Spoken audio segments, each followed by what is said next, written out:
Welcome back. Another open window, episode whatever, no idea. Pen here, Jazz here, the usual. Don't even need to really introduce us, except for maybe if there are guests, but for this one, we don't need guests because we're the only people reading anything. World. I mean, okay, as the title already suggests, we wanted to talk about a specific series again this time, like we did with Ranking of Kings or Blue Period in the past. This time, the manga, or the series, I guess, as a whole, Ajin, or I mean, the English title is Ajin Demi-Human. Yeah, we finished the manga, like Jazz finished it recently. I finished it a couple months ago, or maybe 2 months. Time flies, no idea. And we just liked it enough to want to make it a, separate episode. Just, not for too long, talk about the series, what we like, and why would we recommend it. Just so everyone is up to date, because Ajin is, I assume it's a fairly, I assume a lot of people who actually watch anime, read manga know about this, but for those who really have no idea what this is, as we said, right, Japanese setting, there are humans, there are other humans who are basically, they cannot die. If they die, they just regenerate, all that shit. They are called Ajin. That's the basic premise here. The MC is just a schoolboy, wants to be a doctor, to save his sister, all that shit, This is the usual, the protagonist just wants a good guy and all that shit, whatever. And I guess we can start with the setting. Jazz, I'm gonna let you do the first info dump. So the setting, of course it's it's based in Japan, obviously, like most anime is. I think the time period is like early 2010s. Could be. I think. Though I guess they didn't have smartphones, so it's probably like the 2000s. I would just assume. Yeah. I haven't seen a lot of them. Oh yeah, that is true. There wasn't really no. Yeah, imagine there was. We'll get into it later. Imagine there was cell phones. The antagonist would have been going crazy. I ain't gonna hold you. Holy shit. Yeah, but it was Japan, early 2000s. Technology is not too advanced right now, and that kind of plays a part into why the Ajin are so interesting and why they're so different to the world, because they can be used for a lot of different things, including medicine, technology. Just we'll get into a little bit later about what makes them so good for these things, but. That's what the kind of setting kind of revolves around. It's not nothing like post-apocalyptic or anything like that. Like maybe you're kind of used to in stories like this. It's in really modern times. You can really relate to the characters. They're just going, like, the main character is just going to school. He's a young boy. He has his friends. He has his aspirations, his dreams. He wants to become a doctor when he grows up to help his little sister. Mm-hmm. It's a bunch of different things. Like, kind of really grounds the story, and like you might think like there's no because when I first started reading it, I was kind of waiting for it to pick up, and honestly, and it wasn't like it was bad or it was boring or anything like that, but I was like, when is it gonna really I guess the pacing really gonna start picking up, and once you get hit, I guess I won't say the middle, maybe a little bit right before the middle of the series, the pacing becomes it was pretty decent to that point, but it becomes phenomenal. It kind of reminds me a little bit of Chainsaw Man in the sense of things are just happening, but it's not it doesn't feel rushed. It feels perfectly paced. Yeah. And it's exhilarating, honestly. The interesting things, as Jess said, start maybe before half. I gotta agree. It definitely needs some time to pick up, really to feel the setting, to feel the world. But the specific one thing in this whole story that really makes everything just work has to be the antagonist. I don't think we can really talk about this series without talking about the antagonist, and I suppose the dynamic between him and the MC. The antagonist Sato, just doing shit for fun. I don't want to take away too much. Obviously, I want to keep it as spoiler-free as possible. But the antagonist is just very fun to watch. If you like a strong, confident antagonist that is also very smart, right? He makes the MC really struggle to achieve anything. This is probably a series for you. As a similar series for those who maybe read more manga, Tokyo Ghoul, kind of setting-wise, even Fire Punch. If you read those manga, you might want to check out Ajin as well. Tokyo Ghoul is probably the closest thing to it, but Fire Punch, in terms of setting, as I said, spoiler free, I don't want to go too in depth, but they are similar in some ways. So as I said, if you read those two or watched, I don't know, check this out. Definitely recommend it. The antagonist is very interesting. The protagonist is very interesting. More than meets the eye. Like, the protagonist at first seems rather basic, but, shit happens. Same with Chainsaw Man, as Jess said. And it gets more complex. I definitely feel like I think the main thing about the antagonist is kind of like, I feel like it's up there with how just the way like they kind of reveal who he is throughout the story. It kind of like resembles, like, not like just like it, of course, but like just the kind of same kind of feeling like when AOT, like with Reiner and Bertolt, when we first discovered that they're like the Armor Titan and the Colossal Titan, just like that kind of feeling, like you just you're witnessing one thing and you're seeing one thing, and like the way, like, his actions, the way he speaks, the way he's talking to like the other characters besides the MC. It's like, this man, like, and like the thing is, there's like no limit to like how he gets as well. Like, the limit is like without bound.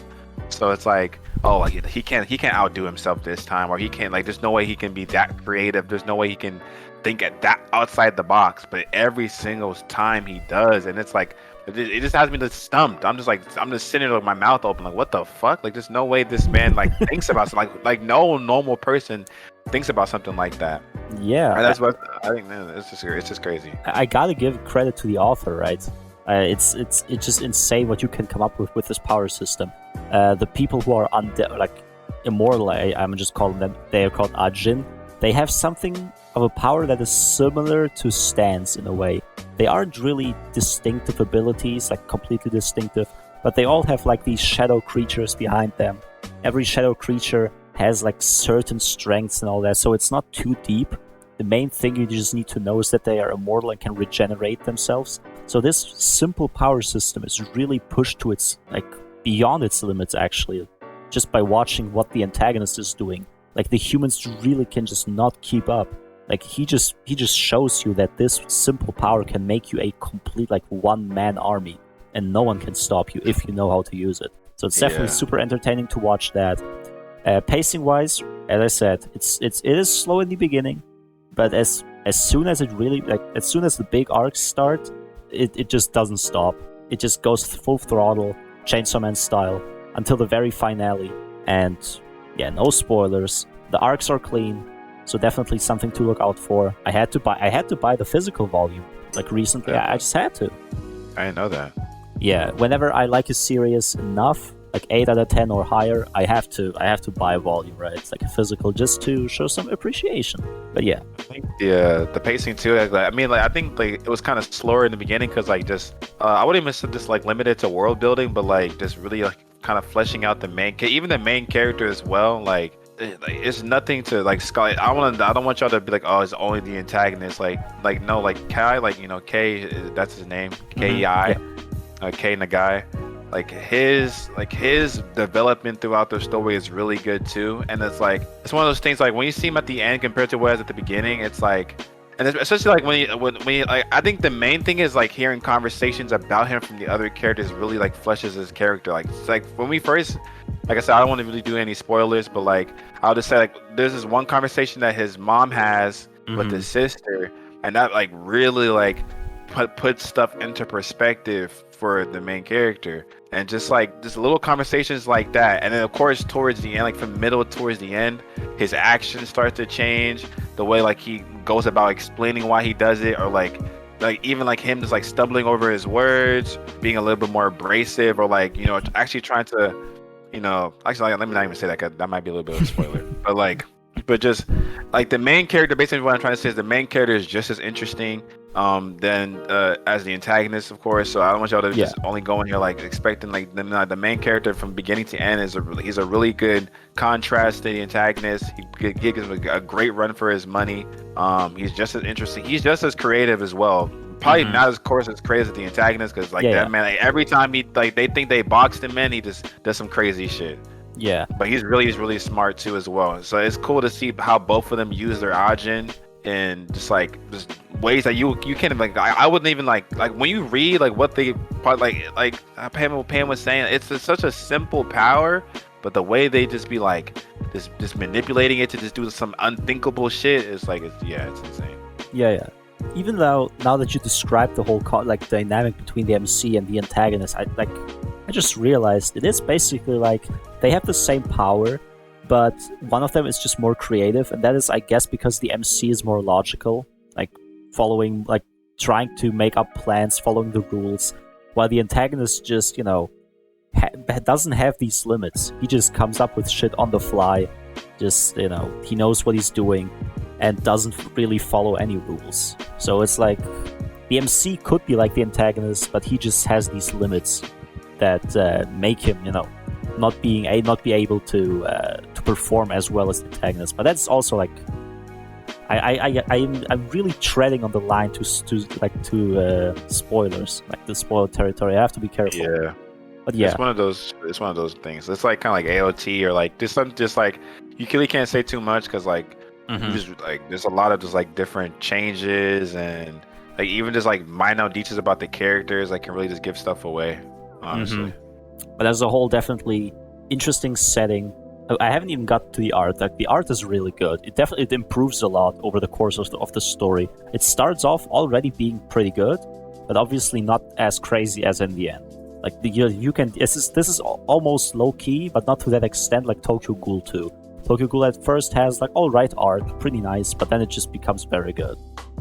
Over the course of the whole story. But yeah, the art is clean. I love the face shots. There's some really good face shots in there. Some really good, like especially of Sato, the antagonist. Like they really I think like they like really honed in on him specifically. Like for some of it, like his action scenes, it's really really good. Yeah, he is the focus of the story, right? Yeah, definitely. But yeah, pacing clean, arcs clean. Characters, we only really talked about the MC and the antagonist, but the sidecast is also pretty good. Obviously not as strong as both of them, but that's, I guess, pretty common for any series, that the sidecast isn't as strong as the protagonist or the antagonist. Yeah. But still, yeah, don't sleep. I don't want to just sleep on them. They're really good too. And simple power system, but is pushed to its limits. Like, we know a lot of like anime or manga, whatever, series that have these power systems like that are fairly complex. Like basically, like some isekai really try to outdo themselves with all that shit, with all the magic systems and all that. But in the end, it's just it becomes really basic, really boring. So why not just start very simple and stay there? No need to really reinvent the wheel or anything. You have something like simple immortality, regeneration. That's it. Then you just see what you can do with it. Like that's something I can't give enough props to the series and the author for this. Yeah, I think even like with the powers too, like we said with the supporting cast, like them too, they have their moments. Especially like even with their Ajin, because their Ajin like it's not like completely different abilities, but they can do different stuff with it, or even like might have like their like moments where like there's like they have like a big brain moment and like they do something like damn, like I didn't think about that either.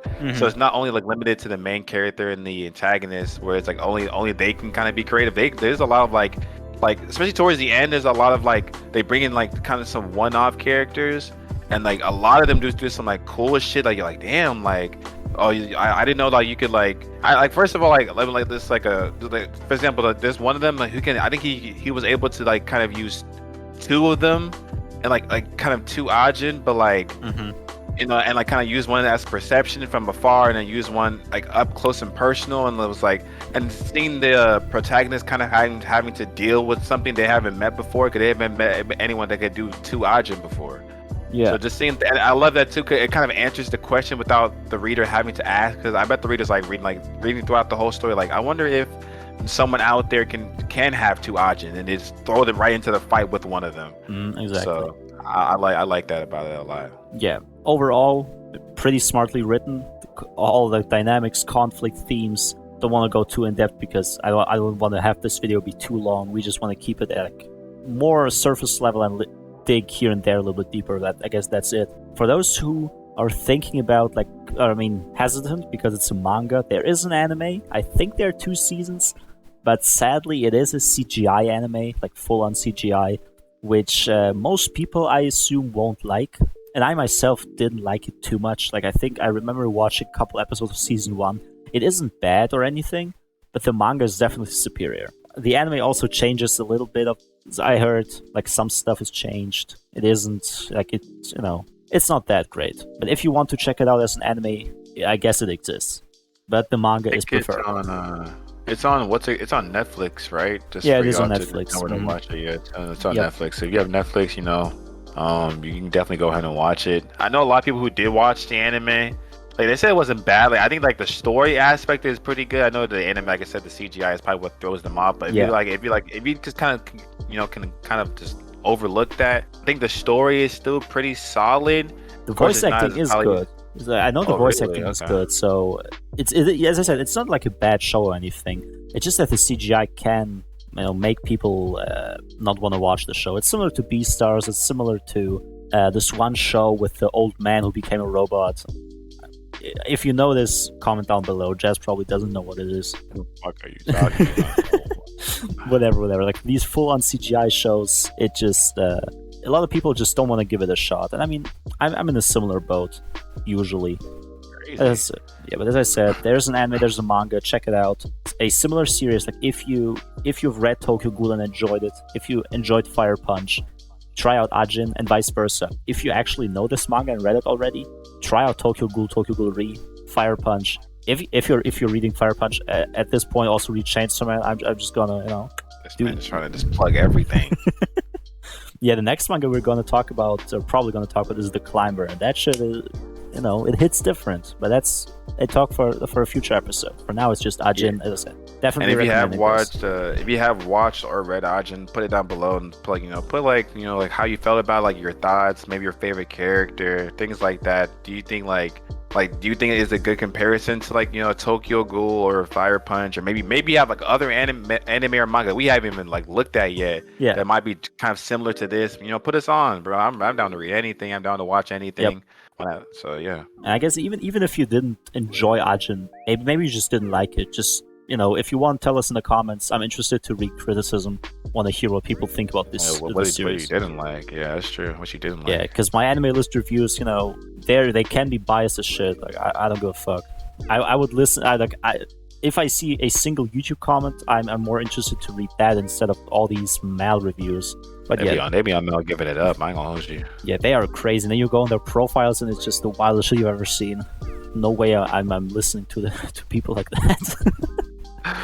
Oh my god. There has to be that. We need to make a series like that in the future anyway. But I digress. Thank you for watching. Thank you for listening. This has been Open Window episode. I'm predicting 17, 18. No idea. It's gonna be in the title anyway, as always. Yeah, Jazz, Pen, whatever. I don't know what we're gonna do next. Maybe it's The Climber.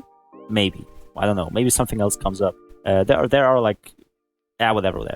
There's shit happening. Maybe it's The Climber. Maybe it's not. I'm making this too long. See you next time.